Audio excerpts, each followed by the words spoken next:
Hello, everyone, and welcome to another episode of Talking Games with Kellie and Andrew. I'm Andrew. And myself, I am Kellie. I feel like we did this very recently, Kellie. What are you talking about? Are you talking about the fact that we just recorded episode 94 not even an hour ago? Not even 2 minutes ago, I think. I think we... For the audience, it'll be a day, but for us, it's literally seconds between recordings. Yeah, anything could happen. We've already been talking for like an hour, so, you know. It's crazy, man. It's crazy, man. Do you know what the beginning of the summer means for video games, Andrew? It means that we get a lot of announcements. Oh, I thought you were talking about like the flowers in my front yard that grow nicely when like it gets warm outside. Oh. No? No. Oh, okay. Kellie. Yes? I want to establish some ground rules. Okay. Okay. So Kellie, we have enough news to fill a boat, you know? So a boat true. load. A big boat, yeah. You're going to need a bigger boat. That's what, you know. There's a Jaws video game. First announcement, no. I wish. That'd be Maneater. It came out and I didn't like it. Huh? Never mind. We'll talk about What? it off the air. Okay. It's about Jaws the shark. Oh, we'll talk about the shark off air? Well, I like to lie to people and tell them that the shark is a woman, but... Why is that a lie? Oh, because his name is Bruce? No, Bruce. That's the shark from Finding Nemo. Yeah. Oh, wait. Didn't they name the shark from... Let's see. What's the name? You're making that up. No, they did I think not that's name what the they called shark him in on Jaws.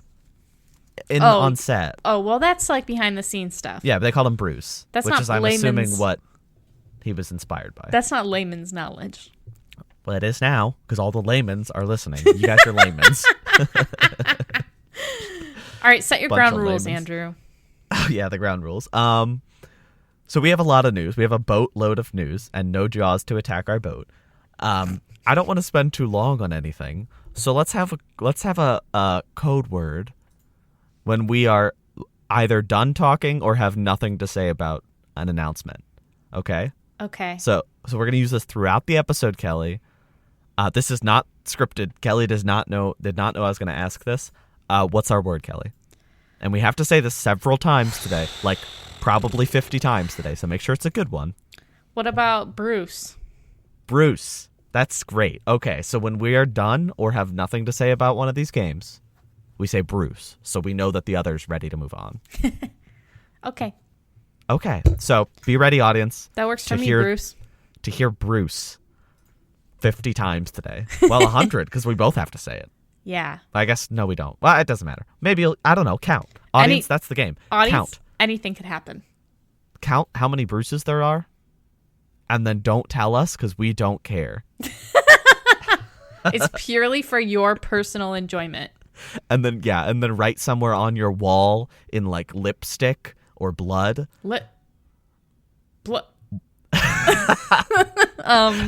How many? Just the number, like 59 or whatever. 16. Don't you dare, Kellie. Nope. Sorry, Bruce. Let's Bruce. just Bruce. get Bruce.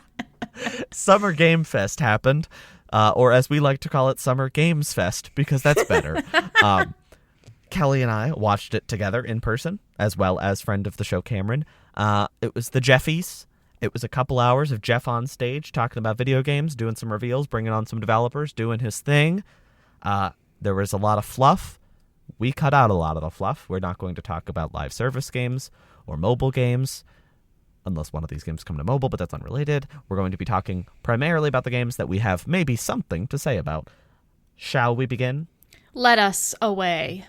Let us party like animals. Party Animals comes out September 20th. This is coming to all major platforms, but it's also coming to Game Pass. So if you have that, you don't have to worry about it. And it comes out September 20th. This is news to us. September 20th.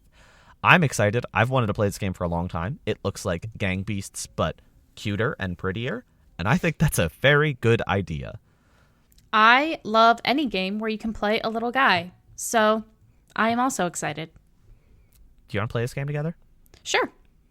I would love to beat you up with a shovel as a rabbit. I would love for you to beat me up with a shovel as a rabbit. What are you going to be? What animal are you going to be? Maybe you can be a little tiger, right? Yeah, I assume. Is that what you're going to be? Probably, yeah. Or a little bird of some sort. Or the otter is so cute. Yeah. Or the what? I was going to say shark. Okay, Bruce. Hey, Andrew, you know what game's coming out in August? Bruce, I'm done. No, I'm sorry. I'm sorry. Go ahead. Big news for annoying people. Just kidding. It's a joke. I'm saying this because I'm an annoying person.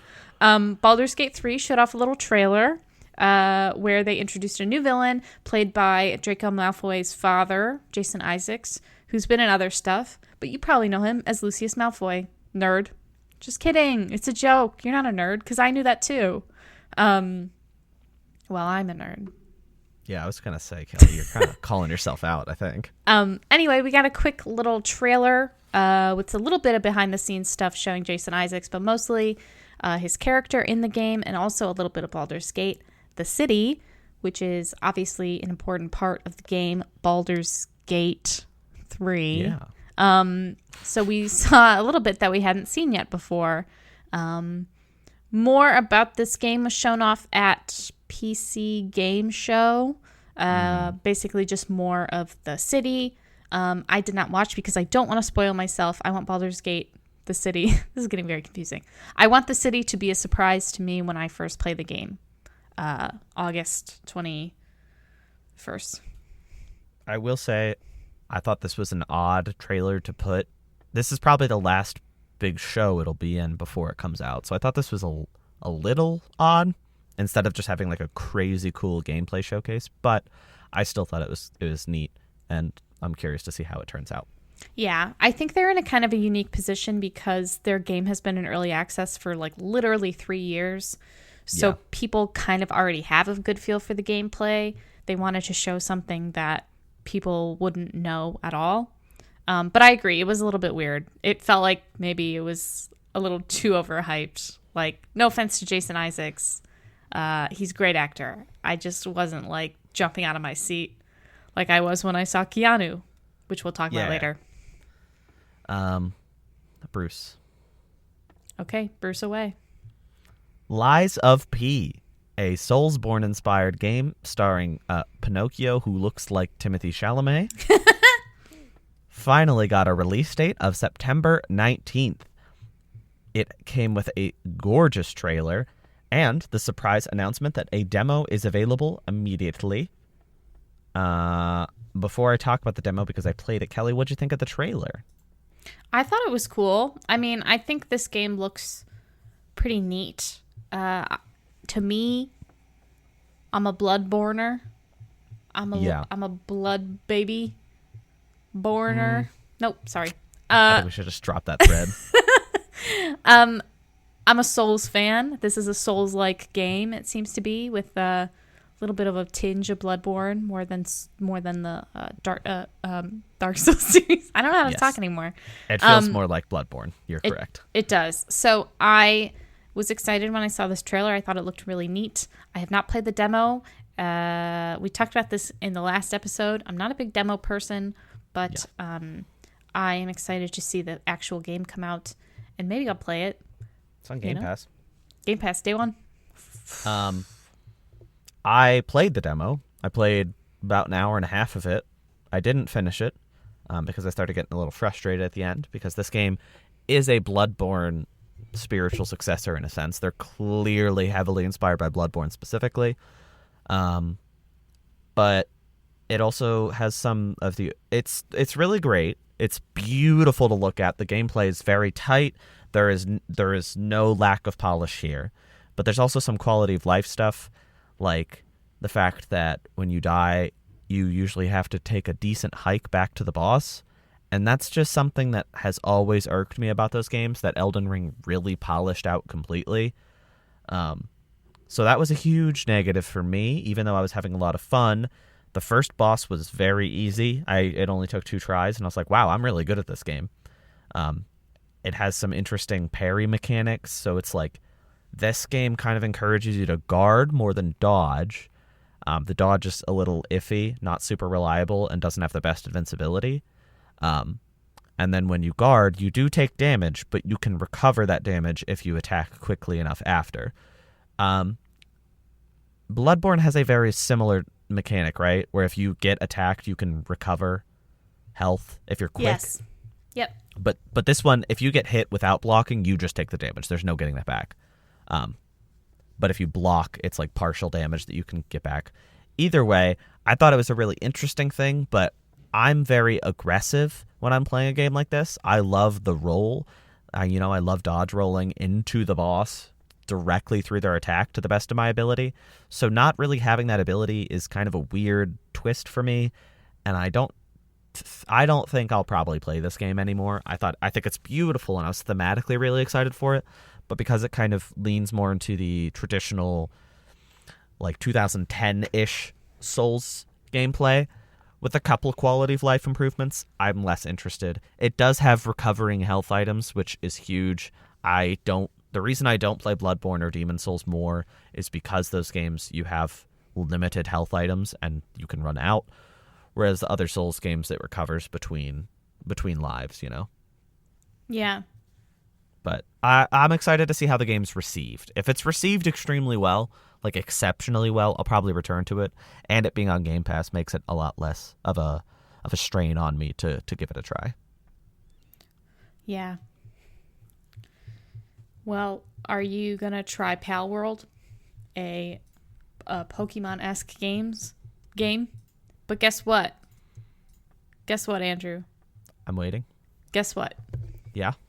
The Pokemon in this game are not Pokemon, but they look just like Pokemon, but they're not actually Pokemon. And also, there's guns. So there.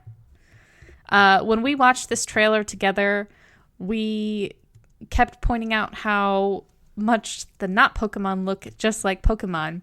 So much, in fact, that I believe Nintendo's cease and desist is on the way in the mail. I wouldn't be shocked. This is not a joke. That is how like some of these Pokemon are so precisely the same that I'm like, how are they getting away with this? Yeah, some of it's very egregious. Like there's a little blue penguin. There's a little blue penguin guy, and he's hopping around, and he looks just like Piplup. And all my Piplup heads out there know that when you see a little tiny blue penguin that's shooting bubbles out of his beak, that's our man, not whoever this cheap imposter is. But I'm going to be honest. It kind of looks good. I think the gun thing is funny. I think I saw that big yellow, not Pokemon, bust out its gun, and I laughed. I said, this is not normal. Something is not afoot. Okay. I wouldn't say that I think it looks good. I think it looks interesting. I am fascinated to see what it's like, and I wouldn't pay for it, probably. It's so bad. I mean, it's like, not bad, it's just egregious. These things are like Pokemon with a few different design elements to just barely pass the threshold of acceptable. And some of them are not. Some of them are definitely just Pokemon with like a different color scheme. I mean, right at the beginning, there's an Eevee, there's a Wooloo, there's another Pokemon I don't know the name of, but absolutely recognize. And they're not like... Yeah. They are just those Pokemon. Like, there are almost no changes to the design. At the very start, there's somebody riding a Gardevoir, and I'm like, riding, not a Gardevoir, a Gyarados, and I'm like, that's a Gyarados. There's somebody riding a freaking... The one that was most egregious is the Pokemon Black cover legendary. Yeah. Reshiram. Reshiram and Zekrom are, like, in this trailer. Straight up. 12 seconds in this trailer, I'm like, wow, those are the black and white legendaries. Absolutely. I just don't know how they're getting away with this. Yeah. And I don't care. I don't have this attachment to Pokemon where I'm like, this needs to be protected. And visually, it's a lot nicer than Scarlet and Violet, that's for sure. But also, oh my god. Yeah. How is this legal? Yeah. Wooloo's with guns, like Machine guns. Yeah. I think we should give Wooloo a gun. I mean, I'm honestly very curious. It's so funny seeing a giant, like, silly-looking whale creature with rocket launchers on each shoulder. Yeah. That's hysterical, right? Yeah. It almost looks like it plays like Fortnite, but you have Pokemon that can shoot, and that's, like, the crux of the game. Yeah. Anyway, I'm not going to dwell on it too much. That's insane. I think we already did dwell on it quite a bit more than it probably deserved. Final Fantasy VII Ever Crisis is a mobile game that's going to tell the story of the original Crisis Core, as well as the other spin-off games and movies, and some original new story content about the formation of Soldier, the military organization from Final Fantasy VII. This trailer that we got at Summer Game Fest was, it kind of teased some of those story elements. It showed some of those soldiers whose names were like Brad or something. What was his name? It was like Liam and Matt or something. It was. I feel like as if they were very normal names. Glenn. The main character of this new side story, this new prequel, is named Glenn. So at the end of this trailer, we see Glenn and Sephiroth facing off. He's like just as generic as Jack from Strangers of Paradise, that Final Fantasy spinoff. That really good game. I loved that game, Kelly. Come at me. Come at me. But I think this game looks really nice. I signed up for the what's it called? Like the early access beta. Pre-registration? Yeah, I pre-registered for the closed beta. That's how committed I am. I liked at the beginning of the trailer when somebody was calling Sephiroth, or when Sephiroth was calling somebody on the phone, because there are a lot of funny memes about it, like him calling Domino's Pizza, which made me laugh. Because he's on the phone and then it literally just shows who he's calling.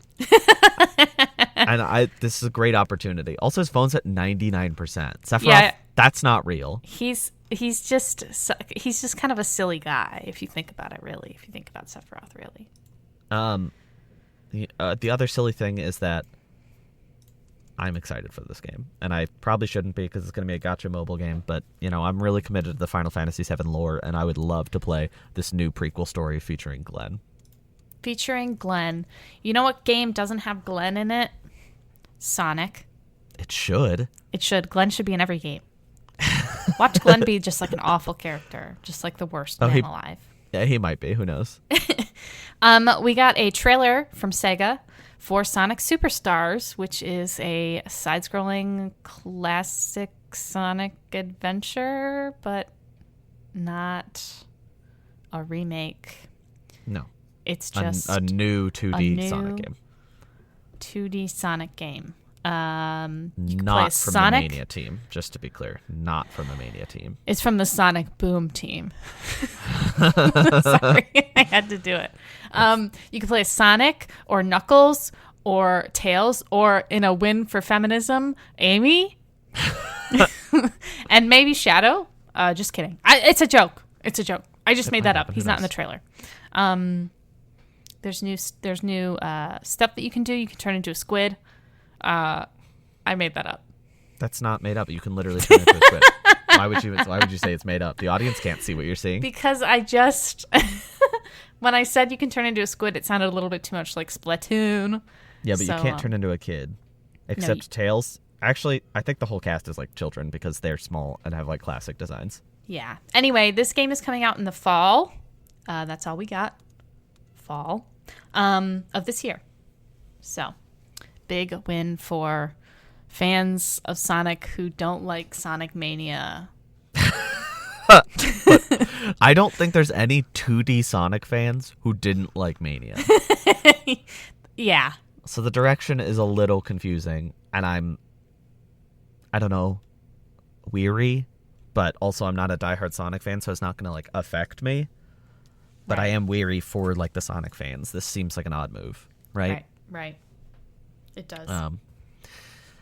Well, there's no dragons in that trailer, but if you want to feel like one, you can on November 9th, when Like a Dragon, Gaiden, the man who erased his name, full title, launches on PlayStation 4, 5, Xbox Series, the whole gamut. It is a story that tells what happened to Kiryu between Yakuza 6 and Yakuza 7 Like a Dragon. It has the new Like a Dragon moniker, so they're, again, dropping Yakuza. If you didn't know, it's no longer called that. It's now Like a Dragon. This is a traditional beat-em-up game, so it's more like the old Yakuza games and not the new turn-based ones. It is a sub-retail price, so it's kind of a budget game. It's only $50, and like I said, comes out in November. I think it looks really nice. I kind of fell off of Like a Dragon Ishin just because I really like the silly Yakuza affair that happens, all the weird business moves and business dudes, where that kind of goes away when it's set in the samurai era. But I think this game looks really cool, and I'm very curious about the story. He seems to be a bodyguard for like a pop star or something, which is just silly. He's fighting hundreds of dudes because that's what Kiryu does. The only reason I might be less than fully interested is this game's not getting a physical release, so that's kind of stinky. That is stinky. That's stinky and it smells bad. It does smell bad, but this game looks like it's going to smell good. Yeah, I think it'll be a good smelling game. Yes. I think that another game that might smell good is Mortal Kombat 1. Whoa! There's a lot of fluids. Well, all right. Fair enough. We got a gameplay debut trailer for the new Mortal Kombat series, Mortal Kombat 1. Yes, it is confusing. No, don't ask me anything about it. It was a very intense trailer filled with a lot of, as you can imagine, fluids. Oh. That sounds worse than saying blood. And I said it, but I regret bringing that word up. This game comes out September 19th. And as of now, this game comes out September 19th. And it's Mortal Kombat, folks. What do you expect? It looks exactly how I expected it to. It doesn't look particularly bad. I want to see the Switch gameplay is what I want to see. But it does not look particularly good. I did like the part in the trailer where they're fighting in the sort of high upscale apartment. That was fun because there was a pool. Jean-Claude Van Damme's house. And Jean-Claude Van Damme. Sure. Johnny Cage is voiced by Jean-Claude Van Damme in this. I know. Oh. But it doesn't look anything like Jean-Claude Van Damme, who's like 90 years old. No, I would be concerned if it did. That'd be way funnier, though. Yeah. I think it's visually incredible, like technically speaking, but also this game is coming hot off the heels of Street Fighter 6, which, if you listened to last episode, you know I am enamored by. So it kind of fell short for me in that sense. But I'm curious to see the gameplay and kind of how it shakes out. Yeah.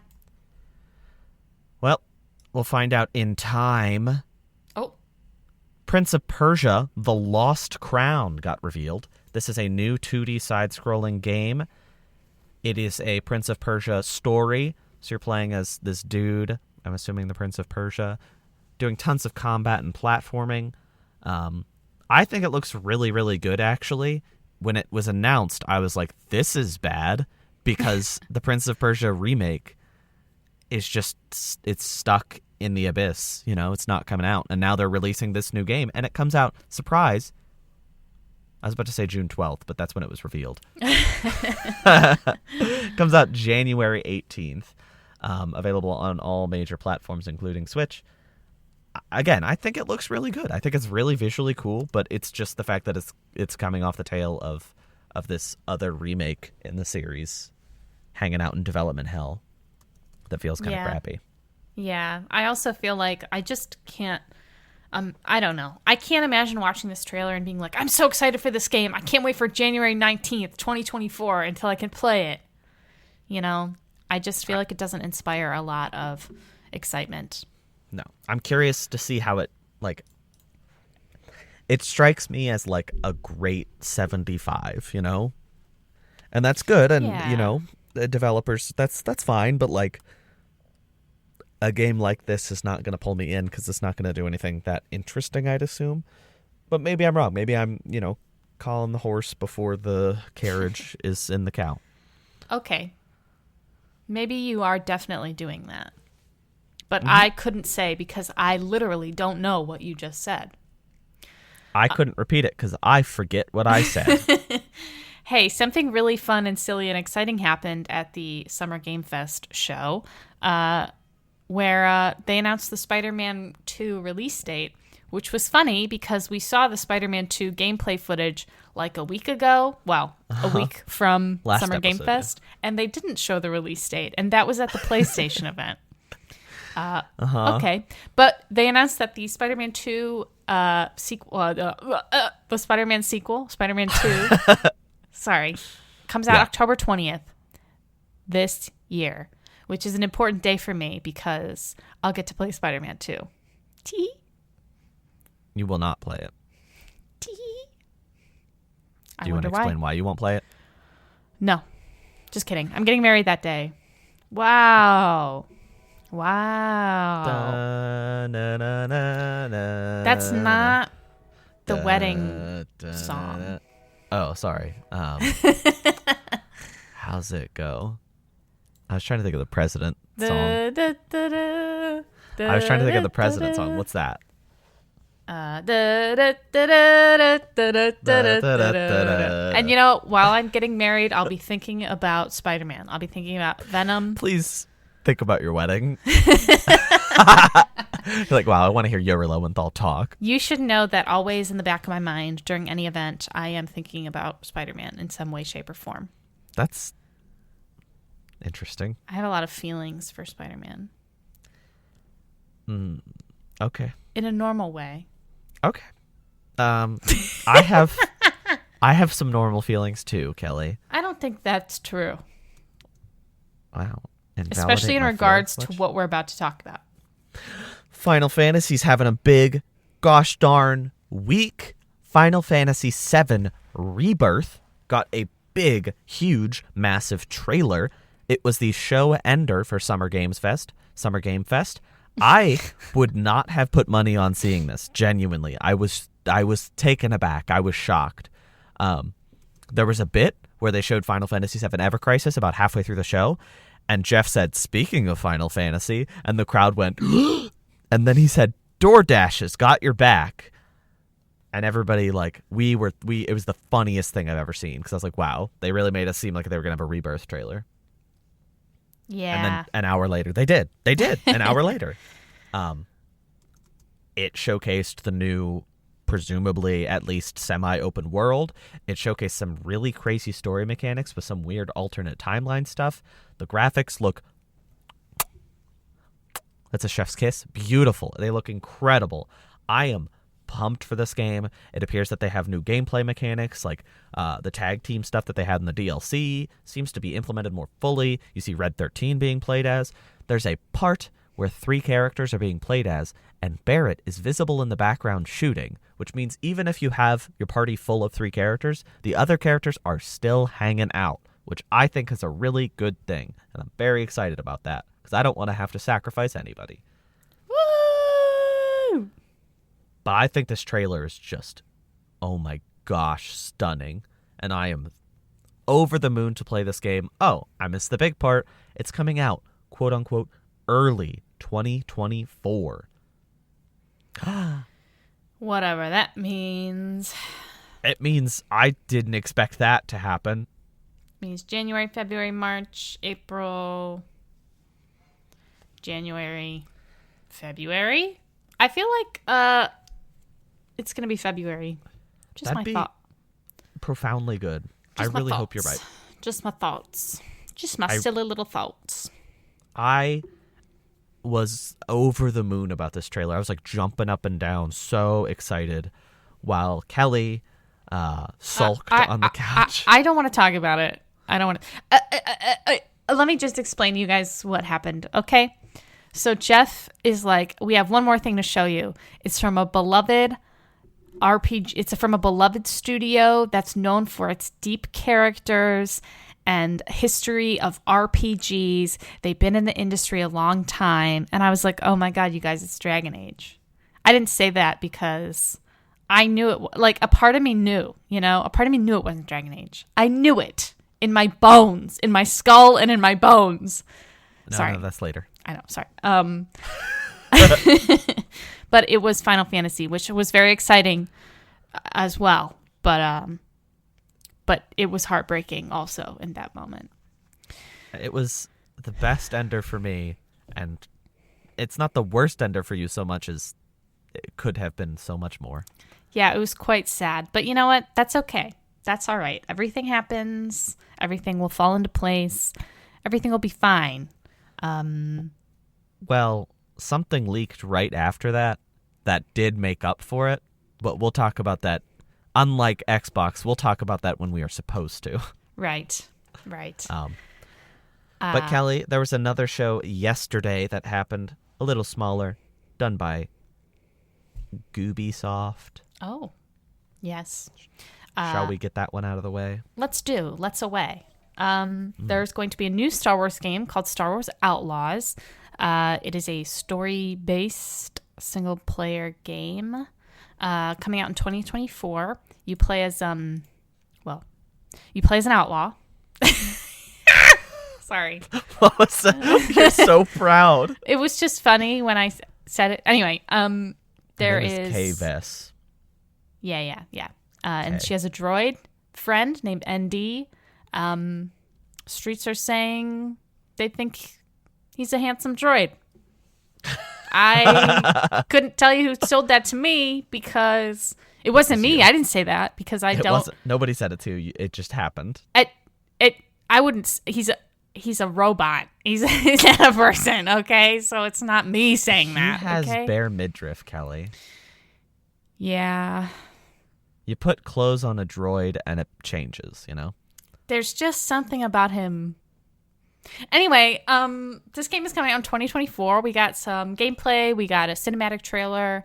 I'm not, I'll probably play it. It's on Game Pass, so Game Pass. Get it day one on Game Pass. Just saying. I'll say graphically, wow. Yeah, it looks really good. Oh, there's a little guy too. There's a little guy. There's a little creature. He has like the 4 head tails. Oh, yeah, he's so cute. There's a lot of talk about this. Kelly, this is beyond good and evil too. It's like if you compare this to the 2019 gameplay demo of that game that we haven't seen in 4 years, it's very clear where some resources were shuffled in Ubisoft. Which is kind of sad, but also at least the game's coming out, I guess, in some sense. Well, I will just say that sometimes it's better to redirect these things. I will also say every Star Wars game that we've had, except for the Old Republic, the MMO, we've had to play as a Jedi or a Jedi-adjacent character. Yeah. So I think it's fun to be able to play someone who is not a Jedi. Yes. I think they're kind of overrated. There, I said it. I'm also coming hot off the tail of Star Wars Jedi Survivor, which was so good that I'm kind of like not as interested. I'm happy this game is next gen only. I should not say that. It's like almost 3 full years into the PlayStation 5's lifespan. But that was another like theme of the show. We saw a lot of games that were just coming to PlayStation 5 and Series X, which made me happy because like that hardware is not being utilized fully, and this game definitely looks like it's going to be utilizing it, Yeah, I think it's interesting. Star Wars just like lets anybody do whatever they want with their property. They're like These days, Ubisoft, EA. Well, because EA had the exclusive rights until when, like 2 years ago? Yeah, I don't know. You would probably know more about that than I would. I just said that I don't really know what happened, so I don't know at all. So. Well, another game that's definitely pushing the technical boundaries is Avatar. Okay. Do you want to run that back? Avatar Frontier. I combined Frontier and Avatar, so it become Avatar. Avatar Yes. Frontiers of Pandora got re-revealed, and it is out December 7th. We got a gameplay reveal, as well as a cinematic. I'm going to just put it out there. Technically, wildly impressive. Visually, very nice. The water especially is kind of blowing my mind. I desperately wish this game was third person, though, because it is a first-person open-world adventure game, and I think if it was third person, I would be vastly more interested. But I think that just speaks to my specific preferences. Yeah, I don't have any strong thoughts or feelings or opinions. I agree, it looks really, really nice. The first-person stuff doesn't bother me as much, but I can understand how that would be a non-sticking point, a problem. But I don't want to dwell on it too much. I'll Bruce this situation, but visually, I'm pretty blown away, and I'm shocked that it's coming out this year. So, yeah, good for them, I guess. Good for them. Hey, you ever heard of a game called Skull and Bones? I was going to say no, but I feel like we're kind of pushing it on time, so I don't want to enter this long bit about Skull and Bones.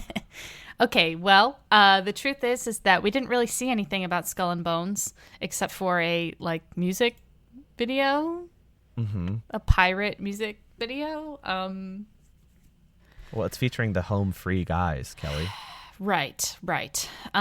With this came the announcement that a closed beta will be happening from August 25th through the 28th of this year. That's in 2 months for those who are keeping track of the time.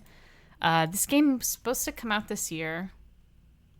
I don't think that's going to happen, considering its original release date was February, and now there's a closed beta happening in August? Yeah. Something feels hilarious. A little bit messy here. But that's all we got from Skull and Bones, which is funny because that's been Ubisoft's thing for the past 20 billion years. Darn. Stinks. Sure does. Before we get into the Xbox showcase, there was one kind of miscellaneous thing. There was a Capcom showcase. Real quick, they talked about they're doing a trilogy for the Apollo Justice, which is the Ace Attorney spinoff. They're doing a trilogy for those games. They talked about Exoprimal some more. They talked about Ghost Trick Phantom Detective, which has a demo now. And I think the biggest news story, at least for me, is the game Pragmata. Got a new trailer.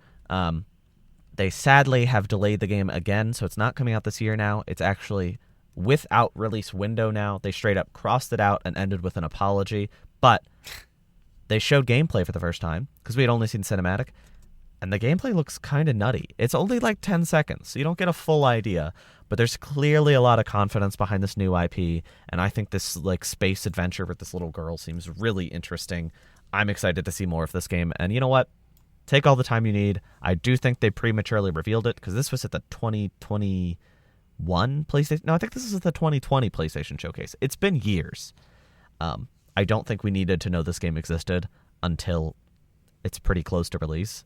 But I maintain my excitement, and I appreciate the transparency that the developer's giving us, at least. Yeah. I thought it was funny, the way they announced the delay. Yeah. But then I got mad. But then it was funny again. For me, life is ebbing and flowing like the waves. Anyway, Sunday, this past Sunday, for those listening, was the Xbox Showcase. It was Sunday, right? It doesn't matter. It was this weekend. It was the Xbox Showcase, which was, woo, really fun. Xbox Showcases are pretty much, hopefully from this point on forever, are pretty much just trailer, boom, trailer, boom, trailer, boom. Maybe somebody talks for a minute and then trailer, boom. So that's pretty much what we got. And what this show started off with was a interesting little teaser trailer of it was like a fantasy world, but it was modern. There was a giant man played by a real actor, and it turns out that it is Fable. The next Fable game, Fable 4, I guess, or maybe just a revamp of the series. No release date, but it was funny because I knew from the jump that it was, well, not from the jump, but from the second I saw a chicken getting kicked, I was like, oh, that's Fable, because Fable games notoriously are cruel to chickens. I couldn't tell you why. The second that I saw Richard Iwadi, I was like, oh, clearly it's Fable. Have you seen IT Crowd? No. Oh. So do you not know Richard Iwadi at all? No. Oh, he's hysterical. He's genuinely one of the funniest comedians I've ever seen on television. I'm sorry, Richard. He's in Fable. I'm sorry, Mr. Iwadi. Yeah, he's going to be listening and he's going to be sad. I'm sorry, I didn't know who you were.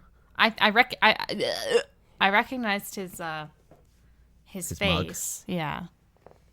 Well, he has a mug in the trailer. Anyway, no release date, which is fine. That was unusual for this showcase. The rest of the show was pretty clear about release dates, so that surprised me. Also, everything we're going to talk about except one DLC exception is included on Game Pass. So it's an incredible Game Pass commercial we're talking about. You think what? I think that this game might be a 2025 release. Mm-hmm. That's just my thoughts. I don't think they would show it this early if it was any later than that, but that it didn't say 2024 makes me think it's 2025. Yeah, and it doesn't look like... It looks like in-game, or like in-engine stuff, but it didn't look like a finished game to me. Like, yeah. I was like, this is not... These camera angles and stuff, this is not somebody playing. Yeah, I agree. So, a game that we did see people play that got leaked beforehand is Persona 5 Tactica. This is a new chibi spin-off of Persona 5 that is a tactical game. Comes out November 17th. Like I said, everything we talk about in this showcase is coming to Game Pass, so I'm very thrilled to play this game. I think it's visually fun. It's kind of a cute little style, and I like tactical games, so I'm excited to see what this game's all about. I didn't expect this in an Xbox show, but hey, I guess Sega and Xbox are BFFs right now, so I will happily take it, and the fact that it's on Game Pass means I can try this game guilt-free, not have to worry about not clicking with me. Woo! And I told Andrew and friend of the show Cameron, I see Ryuji's from 3. Ryuji Sakamoto, and I'm in. Yeah. Another Persona game that got announced and accidentally... Wait, tell the story about it. Tell the story about it before you say what it is. Oh, okay. So I was deep in my depression after not getting Dragon Age at Summer Game Fest when the silliest thing popped up on my Twitter, and it was a tweet from a very well-known Persona News account, that was like, oops, Atlas accidentally leaked the trailer for the Persona 3 remake on their Instagram. And I was like, this isn't real. And then I clicked on it, and it was very much real. And I was like, oh my God! And I started freaking out. And it was like the heavens opened up for me. The sun came shining in. The flowers bloomed around me. My depression was gone. And that was the accidentally leaked trailer for the Persona 3 Reload. For Persona 3 Reload, which is the Persona 3 remake. We got the official trailer at the Xbox show. It's out in early 2024. Yes. We've learned a lot about this game since the trailer came out. Some good, some bad. Some bad for Kelly specifically, but that's okay. But this is good for people who have never played Persona 3 because it's a great game, and now this makes it a lot easier to play. All new portraits, and interestingly enough, a brand new voice cast. Every single character is voiced by a new voice actor or actress. Oh, I didn't even hear that news. Yeah, Well, that answers my question of how they replace one specific person whose actor they cannot hire anymore. Yeah, they replaced everybody, which is, I don't want to say sad because I think the new voice cast is really talented. It's hard for me because I've played Persona 3. I've played Persona 3 Portable. I feel very much attached to the characters as they are, so it might take some adjusting, but that's okay because I'm excited for a new take on the situation. Unfortunately, no FES content, so no The Answer, which is upsetting for a lot of people who enjoyed The Answer, and no portable content, so no female MC, and a lot of social links that are in her route are no longer happening. There's still quality of life things from those different versions of the game that are going to be incorporated, so that's good. But this was kind of a bummer for me because I love the female MC and I love her social links, and I'm just a little bit sad. And I have this nagging feeling that Atlas might try and release some DLC, perhaps day one. But anyway. I would put more money on 2 years down the line Persona 3 Reload Redux. I think, like another version, like they're doing with Persona. They did with Persona 5 Royal. I think you might be right, which is a is little worse, grimy. probably. Well, that's what they did in the PS2 era with like Persona 3 FES, but like this is not the same time. Why are they still? Okay, I shouldn't say why. It works. They still make the money, of course. Oh yeah, and I will be buying. So I'm just kidding. It's a joke, everybody. Please, it's on Game Pass. It's on Game Pass. Kelly, we don't have to play. We get to play a Persona 3 Reload early next year, and we don't have to pay for it. Play it day one. Play it That's day one. Crazy. Because like we were gonna get it. There was no question. But there was an Atlas game that got revealed that didn't leak ahead of time. I did not expect a third Atlas title at this showcase, but we saw one for a trailer for Metaphor Refantagio. I don't know. It's a new game from the team behind Shin Megami Tensei and Persona, or as this trailer likes to say, the team behind Persona 3, Persona 4, and Persona 5. I was like, guys, we know what they did. Just say from Atlas and from the people who make Persona. I feel like this game leans way more into SMT than it does Persona, so I thought that was a little strange. It's just a marketing thing, though. This is a new JRPG from that studio. New world, entirely new thing. Music by Shoji Meguro, so don't worry, music's going to be incredible. The freaking menus look otherworldly. Kelly, the pause menu makes my, like, heart melt. It looks beautiful. Yeah. I'm really excited to play this game. I think it looks really cool, and it's going to be an exciting, change of pace. I think it looks like it has a lot more love and care put into it than certain other SMT spinoffs, like maybe like Soul Hackers that came out recently. Oh. It looks like a lot of heart in this. I was really scared because my stream was broken during this, so the frame rate was really bad, and I was like, oh no. But that's not the case. Visually stunning, comes out 2024. Again, it is available on Game Pass. It is only this gen, so it's only on Series X, and I think it's on PS5. I'll confirm that right now, though. Did you like this trailer? I know you're not as much into the non-Persona SMT, but I thought it was fine. I thought visually there was a lot going on. But yeah, I thought it was fine. I'll play it day one on Game Pass. That's Maybe. Crazy. Maybe I will. Maybe I will. We have no confirmation. Oh my goodness. I'm going to send you this link because the freaking enemy in the article that I just saw was profoundly terrifying. I was just trying to find out if it's coming out on PS5. I don't think we know that yet. Oh. Yeah. The tongues, the teeth. Yeah, so... Oh, the name! Did you look at the name of the enemy? Drive back, Great Worm. Great Worm Homo Butera. Nice. Well, it's terrifying. Looks very Junji Ito-esque. Yeah. But we'll probably know in the near future if it's coming to other platforms. Persona 3 Reload leaked. The platforms leaked, and it's coming to everything. PS4, 5, Xbox One, Series X, and Switch. Which surprised me. Yeah. But Xbox kind of signs things with these companies that say you're not allowed to announce the other platforms for a number of days, which is kind of, I hate that, but oh well. Yeah. But if you don't have Game Pass, don't have Xbox, you'll probably be able to play these games, so don't panic. Yeah. Hey, you know who we got to see? Keanu Reeves. Keanu Reeves was at the Xbox showcase because he was showing off the new trailer for Cyberpunk 2077 Phantom Liberty, which is the first expansion, probably the only expansion for Cyberpunk 2077. This trailer was very extensive. We got some cool story stuff. We got to see some gameplay stuff. We got to see Idris Elba, which was very exciting for me personally because I love Idris Elba. I love to look at him. We also got the release date, which we hadn't known up until this point. It's coming out September 26th, 2023, which is pretty soon in the grand scheme of things. We have learned a little bit about this expansion. It's changing a lot of the things in base game Cyberpunk, including skills, UI stuff, cosmetic stuff, AI stuff, like enemy AI, police AI, which is very interesting. And a few people have already gotten to play it, and they said it really changes the base game, and it introduces new endings as well.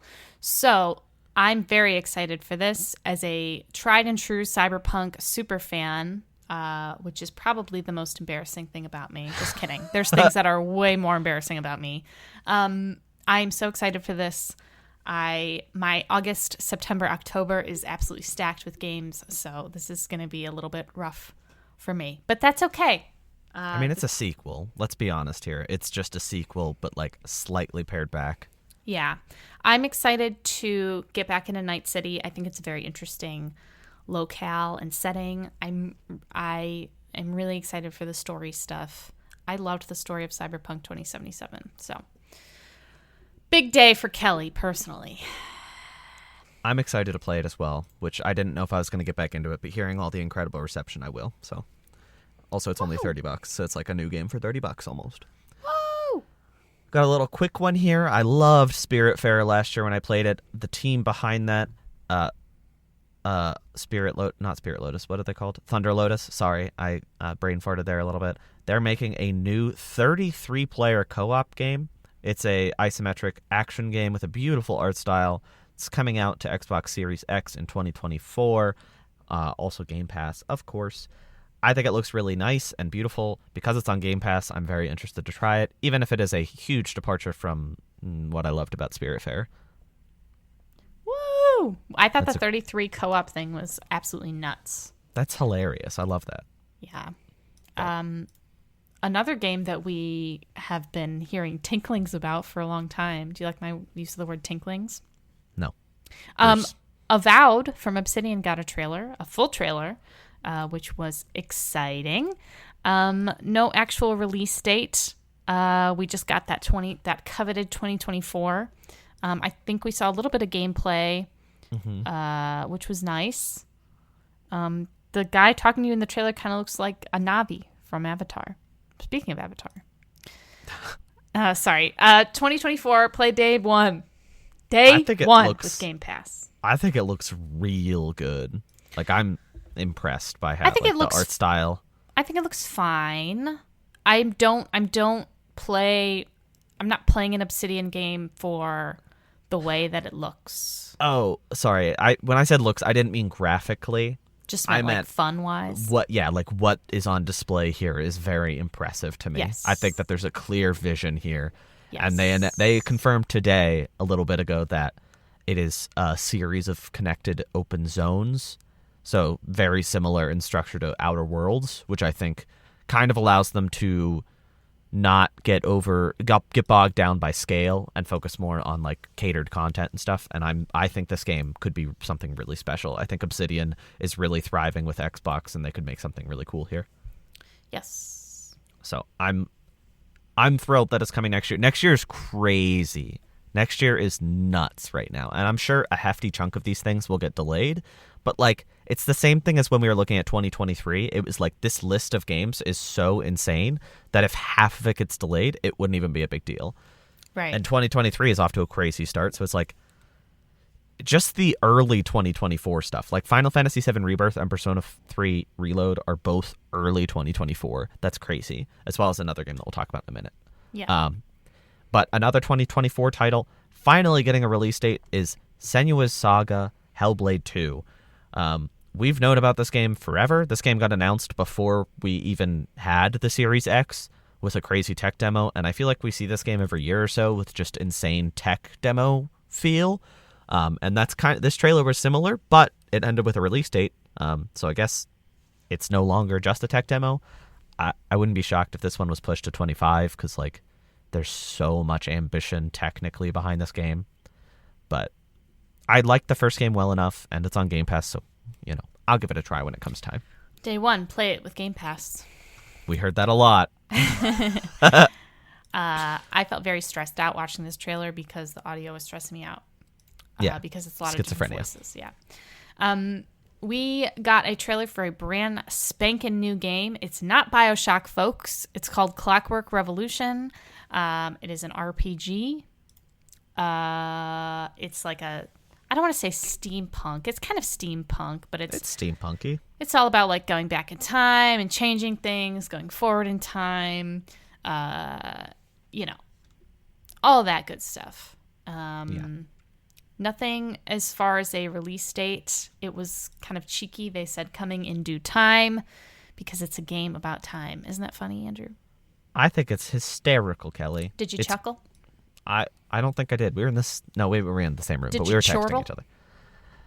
No. Did you giggle? Nope. Okay. But I mean, it's clearly BioShock Infinite-esque, but like a little sillier. I think this game, the reason it's on the list is because, in my humble opinion, this is the first game that they're showing in Exile as a studio, and this is the first game that they're showing since Xbox's acquisition of them. And I just want to kind of compare it to PlayStation, where they acquired a bunch of studios, and the things that they were showing were a bunch of like samey live service stuff. Yeah. And Xbox instead shows this crazy RPG, and I think there's a shift. There's a shift in the company morals, and this really is the best Game Pass commercial I've seen in a long time. Yeah, you can play actually. You can play it day one on Game Pass. Yep, I can. Another game I can play day one on Game Pass, which is actually very nice because I would be paying full price for it otherwise, is Like a Dragon, Infinite Wealth. If you lived in Japan, it would be called Like a Dragon 8.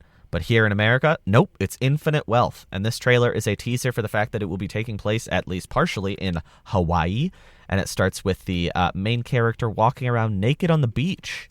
Don't know how he got there, don't know how he got naked, but he's there, and he's naked. Yep. I'm very excited to see more of Ichiban's journey. I think that the first game that featured him, that being Like a Dragon, Yakuza Like a Dragon it was called at the time, was really cool. And I'm thrilled to see where this journey takes me. Early 2024. Again, stacking up that early 24. And you know what you can do? You can play it day one on Game Pass. Yeah, okay, I get it. Sorry. Hey, Andrew. Yeah. What if I told you? Yeah. What if I told you? Yeah. That you Bruce. are about to learn. Bruce, okay. Let's wrap it up. Thanks so much, everybody, for listening. Just kidding. Just kidding. We have one more thing to show you. We got a 45-minute Starfield Direct. That's right, folks. That's literally what they called it. A Starfield Direct. 45 minutes long, all about the story, the gameplay, the combat, the traits, the perks, the character creation, anything that you could think of with Starfield. We probably learned at least a little bit about it in the Starfield Direct, which was pretty much the show's closer. They did a quick Starfield trailer, and then they were like, do you want to learn more? Stay tuned. And then they made us wait like 8 seconds, which was very odd. And then they were like, here's the Direct. And it was very much a Direct. We learned a lot about Starfield, which is not surprising. This game comes out in like 3 months, which is exciting for me personally. The Direct got me very excited for the game, which will be my own downfall. I know this, but regardless, we also learned that it is capped at 30 frames per second on the Series X, which, like, I get it. I think it's disappointing, but I also think that it's really, really big. I just wish they said we couldn't make it work instead of, because Todd was like, oh, well, we wanted to focus on fidelity. And I'm like, Todd, games have performance and fidelity mode for a reason. Yeah. The player's choosing is important, you know? I agree. I think that it would have been more honest for them to just say we could not do it because we messed up. The game is obviously generative. What's the word? Where it like generates random. It's like it's got all these places you can go to, right? Procedurally generated is what you're looking for. Yeah, exactly. So it's huge. So I think it's understandable that the game would not always be performing super well. But this is disappointing for people who are only playing on console. Frames to me are not the most important thing in the world. No. Not when it looks this good. Right. And it does look good. That is all to say, I am also playing on a PC, so Don't matter to you. it doesn't really matter to me. So I'm Will kind you of a be hypocrite. will you be playing day one with Game Pass? I sure will. Like I said, I'm trying to temper my expectations because I have always struggled with getting too overhyped for things. Because I'm a happy girl. I'm a happy girl. happy. I don't want to get too excited, but from what I saw, it looked very good. I think the gunplay looks good. I think it looks improved from the last Bethesda mainline game, which was, I guess, Fallout 76, but Fallout 4. I didn't think the gunplay was bad in that game, but it also looks better in this game. But that's not the most important thing to me. I was really glad that we got to see some character creation. The traits were really, really exciting to me. I loved seeing the traits and like the backstory. That was chef's kiss. That was like my favorite part. I loved seeing the adoring fan because that's a little Oblivion reference, if you don't know. And just seeing some of the companions and stuff, I did think that the facial animations were a little bit janky. I don't know what it is about Bethesda. They just aren't very good at animating faces. I think it's that terrible engine that they use, but that's just hey, that's just me. I think it's also so much AI, because they're not actually animating everything by hand. But I thought it was funny in the trailer, and I'll just say this, and this will be the last thing I say. I just thought it was funny in the trailer when they were like, your friendships can even blossom into romance. And it's like two characters standing, not looking at each other. And the one character's like, I don't know. I've never loved anything before. And it's like... so romantic. I know. I was like, this is the least romantic thing I've ever seen. Listen, Todd's in charge of it. Do you think he's really good at romance? I don't. And I don't think Bethesda is good at romance. And I think that has been shown time and time again between the Fallout 4 romances and the Skyrim marriages, quote unquote.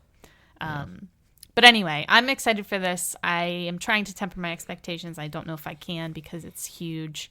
It looks incredible. They did a great job of showcasing it, and I think it does look really special.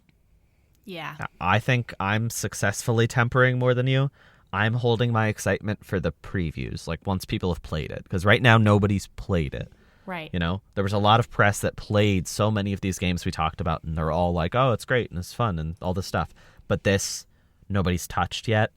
So I think hopefully when those start coming out in the next month or two, that'll be the real tell, I think. And this, like, they're defining it, they're like, the game of a generation. I'm like, well, you haven't made a game in a generation, so it's not that crazy to say. Yeah. Like, Fallout 4 was the game of the generation in the sense it's the only game you really made that generation. Yeah. Right. And it's also like, this is their biggest game that they've ever made. Yes. And but that's always...